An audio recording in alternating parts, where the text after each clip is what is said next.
Qu'est-ce que la résurrection? C'est le pouvoir d'ascendance sur la mort. Quel est le facteur central dans la résurrection? C'est une vie qui ne peut pas connaître la mort, une vie qui est indestructible. Telle est la nature de la résurrection à laquelle nous prêtons notre attention. Il y a une résurrection qui n'est qu'une réanimation du corps pour un temps ou pour un jugement. Ici, ce n'est pas notre sujet. Nous parlons de la résurrection de Christ et de notre incorporation à elle. Par notre nouvelle naissance, naissance d'en haut, nous devenons participants de la vie de Dieu. Ce que l'Écriture appelle dans nos versions la vie éternelle est possédé uniquement par une personne née de nouveau. Aucun homme ne l'a par nature. Le cours entier d'une véritable expérience spirituelle est en vue de l'accroissement et du développement de cette vie. Ceci se produit particulièrement à travers des crises et des cycles de mort et de résurrection. Quel est le but suprême du Seigneur avec ses enfants? C'est sans aucun doute de les amener à ne vivre que par la vie. À cette fin, il ôtera de plus en plus leur propre vie. Le moment de l'enlèvement de l'Église devenant plus imminent, l'insistance de cette vérité augmente, si bien que vivre victorieusement ou travailler efficacement demandera à cet égard de puiser la vie du Seigneur continuellement. Quand les saints seront enlevés, qu'ils ne verront pas la mort, et quand ce grand cri de victoire sur la mort et la tombe s'élèvera, 1 Corinthiens 15, 54-55, ce ne sera pas quelque opération extérieure de la puissance divine seule que cela se produira, mais par le triomphe de la vie de résurrection dans le corps de Christ.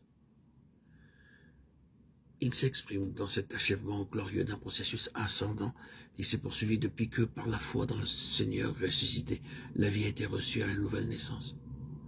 Ceci est une vérité des plus importantes à reconnaître car elle explique tout. Pourquoi devons-nous connaître la faiblesse, l'impuissance, l'inutilité, le néant du côté de notre vie naturelle? Parce que sa puissance s'accomplit dans la faiblesse. 2 Corinthiens 12, 9. Et quelle est sa puissance? Et quelle est envers nous qui croyons l'infinie grandeur de sa puissance, se manifestant avec efficacité par la vertu de sa force? Il l'a déployée en Christ, en le ressuscitant des morts. Éphésiens 1, 19. C'est la puissante vie de résurrection. Plus un croyant deviendra spirituel, plus il se rendra compte qu'il dépend de la vie de Dieu pour toute chose. Ceci sera aussi vrai physiquement que dans tout autre domaine.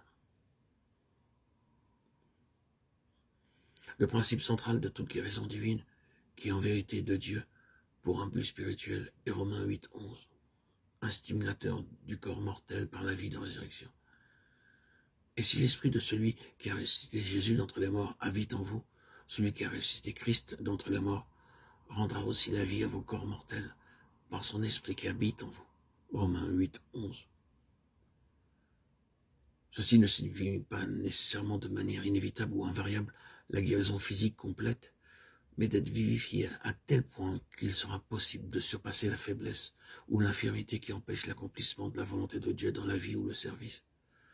Cela veut dire un accroissement de vie divine dans notre esprit, si bien que nous sommes capables de faire beaucoup plus qu'il est humainement ou naturellement possible.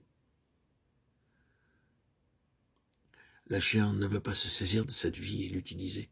Pour celui qui a été conduit à une vie de foi, ce serait une chute immédiate à un niveau naturel. Il y aura une recrudescence de mort. Une atmosphère chargée de la vie de Dieu est toujours un lieu de renouvellement, de rafraîchissement et de force pour celui qui est spirituel.